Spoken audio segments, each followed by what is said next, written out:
Om Swastiastu, saudara mahasiswa dimanapun berada, semoga selalu dalam keadaan sehat dan berbahagia. Inggih, ring perkuliahan rahina mangkin. Titiang bacang landorang menjelaskan materi indeks ruang lingkup ADSUP. Jadi ruang lingkup administrasi dan supervisi pendidikan. Nah, ruang lingkup sebelumnya silakan ingat absen dulu ya. Buka saja di Classroom link absennya. Yeah. Nah, kita lanjutkan ke ruang lingkup administrasi pendidikan teman. Administrasi pendidikan di sini mempunyai ruang lingkup atau bidang garapannya masing-masing. Nah, yang pertama itu adalah administrasi tata laksana sekolah. Administrasi tata laksana sekolah itu meliputi organisasi dan struktur pegawai tata usaha. Kemudian siapa yang memegang di belanja keuangan, kemudian masalah kepegawaian, masalah perlengkapan dan pembekalan, serta keuangan. Nah, di sini yang kita ketahui bahwa tata laksana sekolah atau pegawai tata usaha itu lumayan ada banyak, kurang lebih peserta anggotanya. Itu ada TU yang mengurus di bidang keuangan, ada juga yang mengurus di bidang kepegawaian, tentang gaji seperti itu ada. Kemudian ada juga yang mengurus tentang sarana dan prasarana sekolah seperti apa ya istilahnya? Menginventariskan apa saja yang milik sekolah. Kemudian tentang keuangan. Nah, itu mengenai dana bos sekolah. Nah, selanjutnya administrasi yang selanjutnya itu adalah dari personal guru dan pegawai. Personal guru dan pegawai di sini penempatannya sebagai berikut. Ada organisasi personal guru-guru, kemudian ada juga masalah kepegawaian dan kesejahteraan guru, kemudian ada rencana orientasi bagi tenaga guru yang baru, dan in-service training dan upgrade guru-guru. Nah, jadi untuk memberikan layanan yang baik pada guru-guru dan pegawai gitu, ada juga hal-hal pegawai yang mengurus di bidang masalah ini ya. Nah, kalau organisasi guru-guru itu biasanya sekarang ada dikenal dengan istilah MGMP, Musyawarah Guru Mata Pelajaran. Kemudian ada juga grup-grup seperti yang sekarang ada di pemerintah, yaitu guru penggerak. Biasanya juga ada grup-grup guru-guru yang sedang menimba ilmu mengikuti pembelajaran. Nah, seperti itu. Nah, di sini sebagai petugas pegawai tata usaha sekolah itu juga sebagai sarana atau sebagai pemantau apabila sekolah tersebut apakah ada kekurangan guru atau tidak. Jadi mereka lah yang akan merekomendasikan atau mencarikan guru-guru. Selanjutnya C, ada administrasi peserta didik. Nah, organisasi peserta didik di sini mereka mengurus di bidang masalah kesehatan peserta didik, kemudian penilaian dan pengukuran, kemudian ada bimbingan dan penyuluhan atau BK.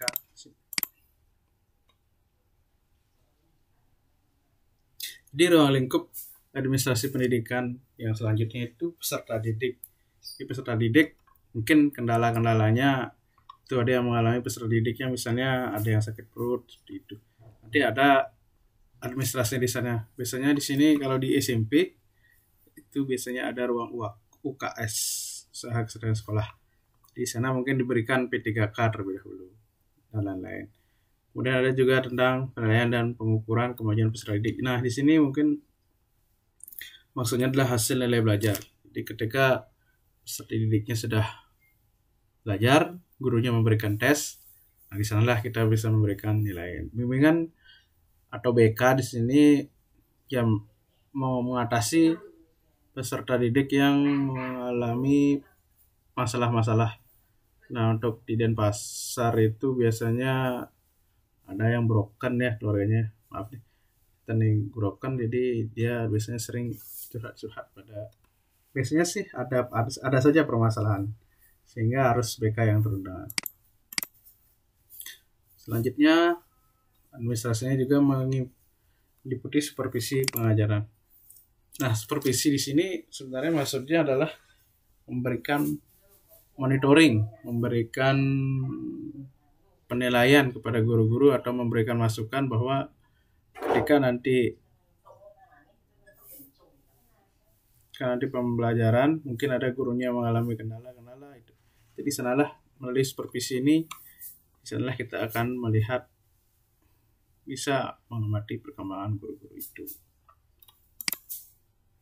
Ini ada ya, mengembangkan, mencari dan menggunakan metode-metode baru. Jadi misalnya gurunya monoton menggunakan metode itu, mungkin nanti yang mensupervisi bisa memberikan saran-saran sehingga pembelajarannya nanti lebih menarik. Selanjutnya ada pelaksanaan dan pembinaan kurikulum. Mempedomani dan merealisasikan apa yang tercantum di dalam kurikulum sekolah dalam usaha mencapai dasar-dasar tujuan pendidikan. Kurikulum merupakan pedoman bagi guru.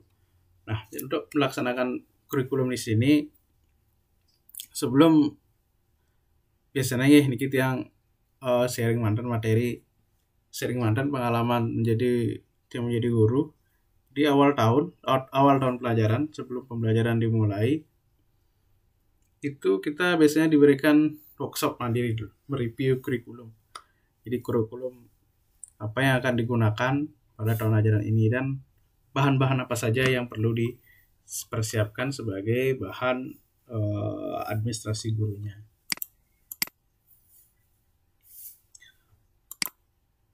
Lanjut, pendirian dan perencanaan bangunan sekolah. Kali yang ini Niki meliputi sarana dan prasarana. Jadi di sini yang alami untuk pendirian perencanaan bangunan di sini yang mempedomani khusus SMP, mungkin SMA juga sama. Nah, yang bingungnya di SD, karena di SD tidak ada istilah wakil kepala sekolah. Nah, kalau di SMP, Niki wenten dan bakal sarpras sarana prasarana. Jadi beliaulah yang mengecek kondisi sarana prasarana yang ada di lingkungan sekolah itu. Karena pikir ada mungkin bangku rusak, keperluan LCD dan lain sebagainya. Ini seperti ya mengusahakan perencanaan pembiayaan gedung sekolah. Ya gedung itu misalnya wonten atapnya bocor gitu misalnya, dan seterusnya. Nah, ini juga alat perlengkapan sekolah, pulpen untuk menulis di papan tulis, spidol dan lain-lain. Selanjutnya, ruang lingkup berikutnya adalah sekolah juga harus tetap berkoordinasi dengan masyarakat setempat. Tapi kayak masyarakatnya bisa masuk orang tuanya di sanalah. Jadi bisa saling sharing materi. Hal ini menjaga hubungan sekolah dengan sekolah-sekolah lain, hubungan sekolah dengan instansi-instansi, dan jawatan-jawatan lain pada hubungan sekolah dengan masyarakat pada umumnya. Dikir juga bisa, sekolah itu juga bisa sharing ya tentang pengalaman sekolah ini dengan sekolah itu. Biasanya napi istilahnya studi banding ya, bisa seperti itu. Kemudian hendaknya semua hubungan itu merupakan hubungan kerjasama yang bersifat pedagogis, sosiologis, peran produktif. Nah, di sini bisa pedagogisnya tentang keilmuan, bisa mungkin sharing-sharing tentang ilmu di sana di studi bandingnya. Kemudian sosiologi tentang sosialnya, produktif ya wajib ada produktif.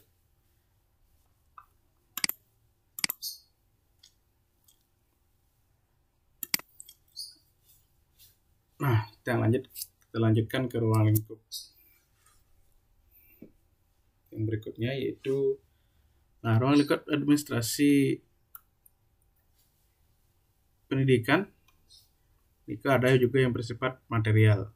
Di sini seperti benda-benda keuangan, gedung sekolah, ketatausahaan, dan lain-lain. Kemudian ada juga administrasi personal, mencakup bidang guru dan pegawai perorangan ya.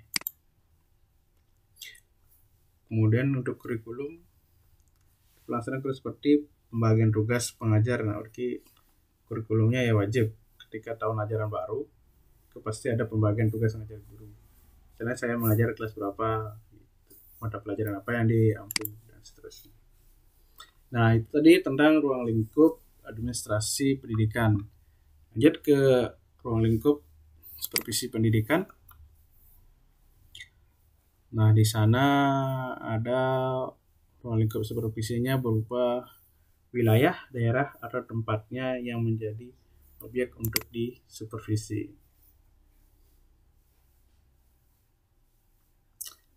Baik. Berkaitan dengan supervisi di sini adalah monitoring dan pengawasan. Nah, di sini ketika ada misalnya peserta didiknya mengalami kendala apa masuk gitu misalnya, itu biasanya dari sekolah mau dari monitoring itu biasanya melakukan kunjungan kerja. Jadi walih mulih muridnya gini apa tuh biar tahu penyebabnya dia kendalanya tidak bersekolah itu apa. Ya, jadi nah supervisi itu sebenarnya adalah sebagai sumber pembinaan ya, pembinaan supervisor dan yang disupervisi.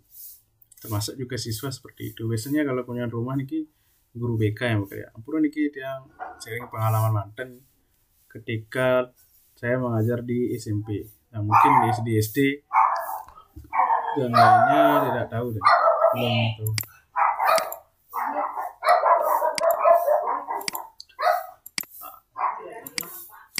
Unsur personal itu pasti yang di sekolah harus ada kepala sekolah, tugas-tugas kepala sekolah ini kan ada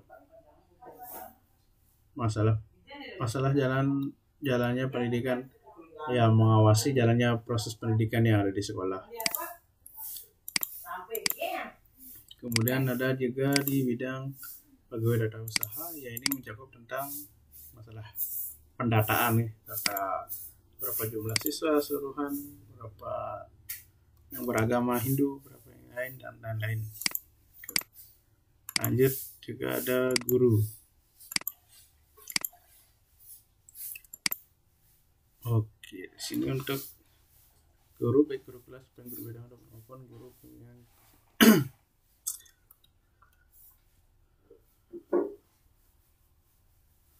ya tentang tugas guru juga sebagai guru kelas, guru mapel dan lain-lain.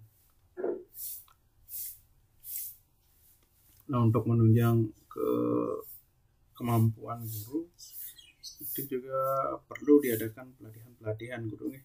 Apalagi makin musim penggunaan IT, saya yakin guru yang lahir sesudah yang sudah berumur 55 ke atas pasti mengalami kesulitan dalam hal ini. Jadi itu yang perlu kita ya mungkin berikan workshop sedikit tentang sering-sering materi bagaimana cara menggunakan itu. Nah, paling tidak bisa lah bedek gitu guru-guru yang agak senioran gitu.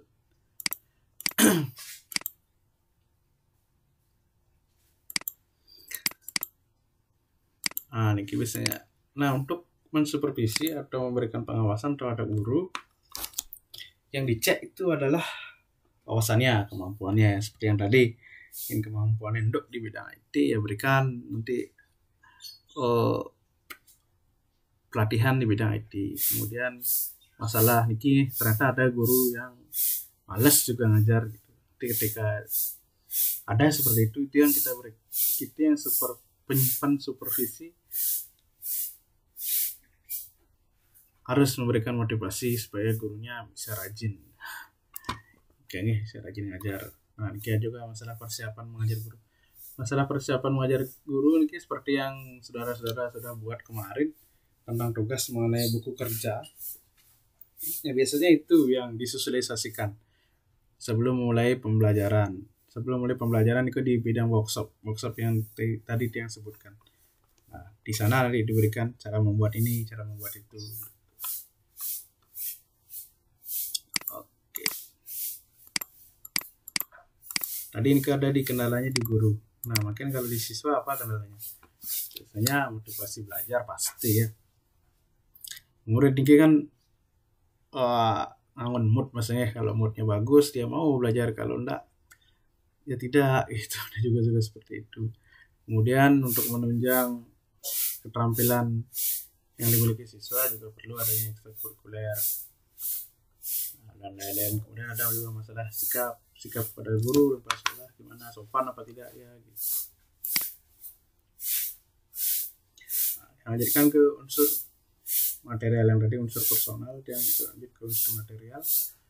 Unsur materi biasanya sih tentang sarana dan prasarana lagi, baik itu buku-buku tes, kemudian nanti ada ruang praktek ibadah, pura, pantilan, dan lain-lain. Masalah operasional ya pasti di dalamnya ada kurikulum. Bagaimana materi apa yang diajarkan kepada siswa itu ada di dalam kurikulum. Misalnya kalau bahasa Bali nulis bahasa Bali, kemudian apa lagi berpidato, dan lain-lain.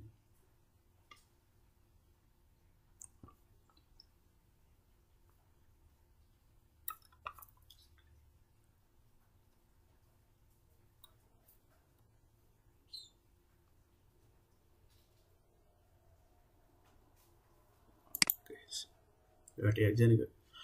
Materi apa yang harus dikuasai dan disiapkan guru sesuai dengan bahan ajar GB PP melalui telaah ini dapat mencari menentukan buku sumber. Sedikit tentang sumber-sumber dari gurunya. Apalagi makin zaman sekarang itu guru bukan hanya satu tempat, bukan satu sumber, melainkan banyak sumber belajar sekarang, tidak hanya ada di guru saja, melainkan di luar guru juga banyak, seperti ada internet, sosialnya juga, di sana juga siswanya juga belajar.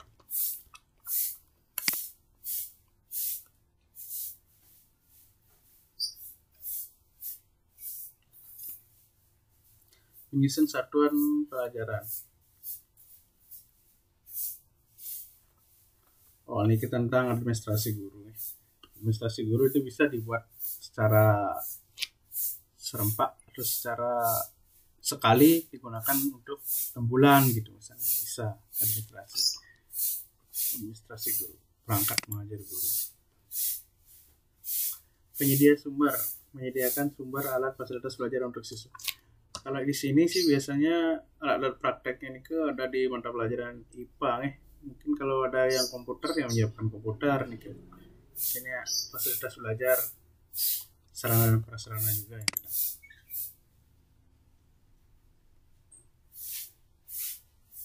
Nah, ini permasalahan biasanya muncul dalam hal administrasi, ada yang bersifat personal, material, dan kurikulum. Yang tadi mungkin kalau personalnya tentang gurunya ada yang bermasalah, apa masuk gitu misalnya. Terus kalau siswa ya juga gitu, mengalami kesulitan dalam belajar, ada gangguan-gangguan dan lain-lain. Kalau material ini misalnya sarana prasarana belajar, biasanya kalau makin mesinnya menggunakan LCD, jadi LCD-nya kalau sudah ada biasanya lebih tertarik siswa untuk belajar.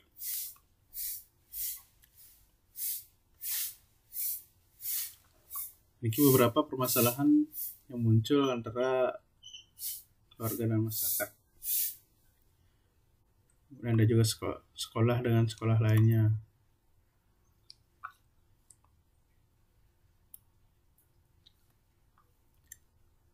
Bukan permasalahan kaitan maksudnya. Jadi di sini sekolah itu harus memiliki teman kerja, baik itu dengan keluarga atau masyarakat. Biasanya kalau di sini di keluarga dan masyarakat itu biasanya yang namanya komite sekolah. Jadi perkumpulan orang tua itu biasanya di sana. Jadi sekolah menjalin kerjasama.